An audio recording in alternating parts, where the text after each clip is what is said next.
On va parler de la scolarité justement maintenant, de l'enseignement et de l'enseignement qui se bouge finalement et qui se dit on va essayer de faire les choses autrement.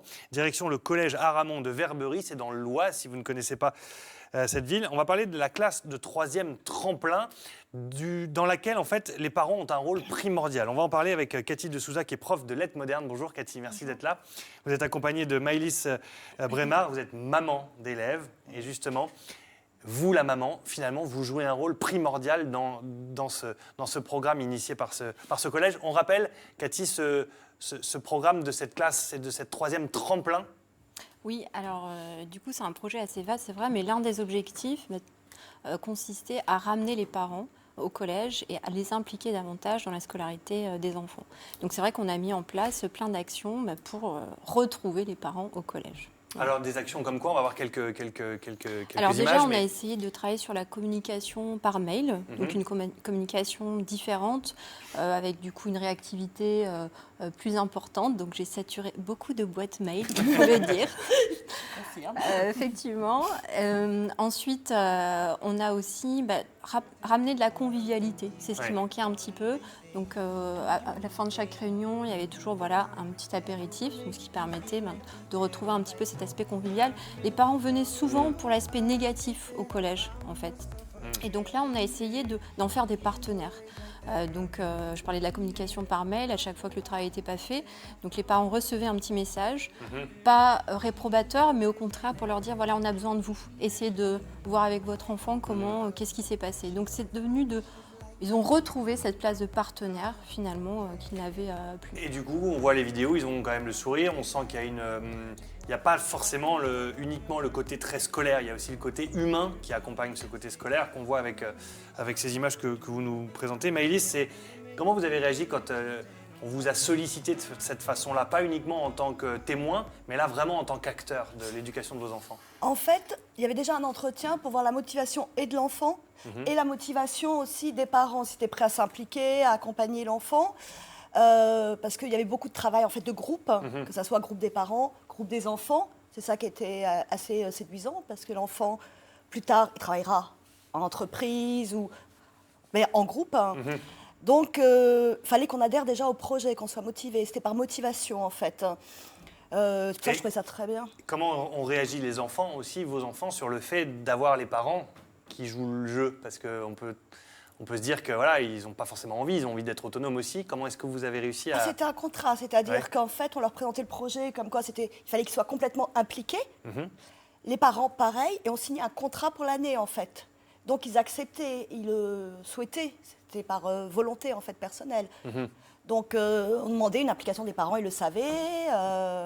Qu'est-ce que ça a changé, vous, dans votre façon d'aborder justement la pédagogie avec vous avez un enfant, c'était un gars? Une fille. Une fille. Donc, ça a changé quoi, en fait, dans votre façon d'approcher sa scolarité? Alors, pour ma fille, ça a changé beaucoup de choses. D'abord, elle aimait pas trop l'école. Enfin, elle y allait, mais elle aimait pas trop. Et là, le fait d'apprendre à travailler en groupe et séparément parfois aussi, mais aussi en groupe, ça lui a donné confiance en elle. Et elle a vu l'école comme un moyen de s'épanouir et pas seulement comme un moyen d'être une éponge à enregistrer. Et ça lui a donné des bonnes bases, justement. Et il y avait une autre chose qui était très importante aussi, c'est qu'en fait, Madame de Souza leur demandait d'aller chercher les choses, par exemple, fallait qu'ils trouvent eux-mêmes leur stage, fallait qu'ils trouvent aussi... Qu'ils soient force de proposition. Voilà. Et l'idée, c'était vraiment de les mener vers l'autonomie. Et ils pouvaient se tromper, mais ils devaient me proposer des solutions et nous proposer à l'équipe. Et c'est ça qui était intéressant, je pense. Et Alix, elle était épanouie après, à la fin, je pense. Les parents jouent le jeu. On va voir une image aussi qui est intéressante sur un événement que vous avez organisé, où vous aviez appelé les parents. Il n'y a pas grand monde au départ, et finalement, ça se remplit relativement vite pour assister. C'était une petite expo, c'est ça? Oui, c'était une expo importante pour nous, et c'est vrai qu'on se remplit. Et finalement, en fait, on a été un peu victime de notre succès parce qu'il y avait beaucoup de monde. C'était sur un événement sur le street art, et oui, donc il y avait beaucoup de parents. On était très contents qu'ils puissent assister et voir tout le travail effectué par leurs enfants. Ouais. Vous avez été surpris justement de la réactivité de ses parents à jouer le jeu, comme là on vient de voir avec Maëlys, oui, l'implication qu'ils ont on mis est en toujours place. surpris parce que comme le disait Madame Brémard, c'est un contrat, mais après il faut le mettre en place, il faut que les gens le respectent. Et donc ça, c'est pas toujours évident. Et c'est vrai que toutes les actions qu'on a pu mener, donc on a parlé de la convivialité, de la communication, on a essayé aussi de les impliquer dans des jurys de stage. Donc les parents sont venus en tant que professionnels. Ils ont participé à des jeux déclic orientation, par exemple, où ils étaient meneurs de jeux. Donc on a essayé vraiment de les impliquer.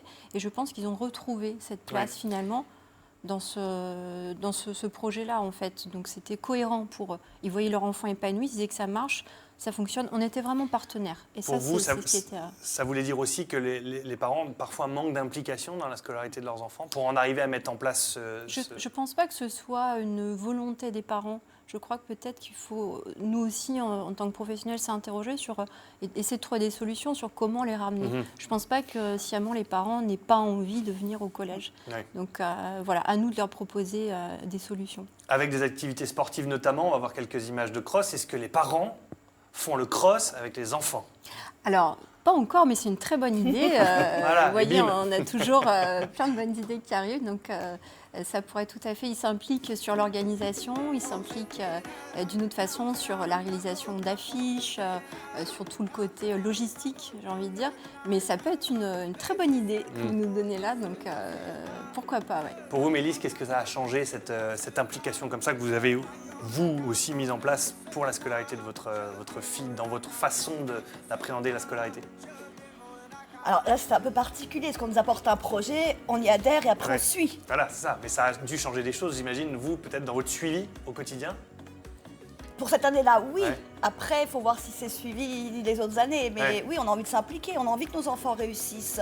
Donc si on a un projet qui nous implique, c'est avec grand plaisir qu'on le fait. Parce qu'on veut tous que nos enfants réussissent, s'épanouissent et vivent le mieux possible l'école. Évidemment. Bon, bah, tant mieux. Bravo en tout cas pour Merci. cela. On termine rapidement. Peut-être que vous allez être récompensé par un prix. Oui, alors on a un partenaire, la Fondation de France, qui nous a subventionné en 2012. Donc on a eu 13 000 €, ça nous a permis d'avoir plein de matériel, classe mobile d'iPad, etc.